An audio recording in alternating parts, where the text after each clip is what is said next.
লাগবে যখন খুব একা চাঁদ হয়ে দিব দেখা, মনটা যখন লাগবে খারাপ স্বপ্নে গিয়ে করব আলাপ, কষ্ট যখন মন আকাশে তারা হয়ে জ্বলবো পাশে। এসব কথা বাদ রাখি, চলুন চমৎকার একটি নৃত্য দেখে আসি।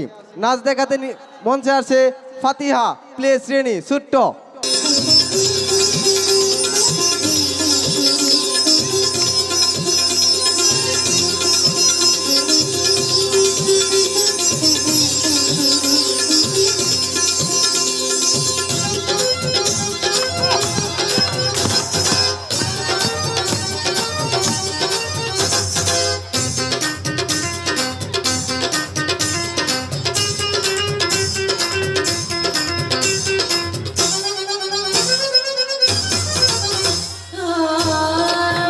আবার তালি হবে নাকি?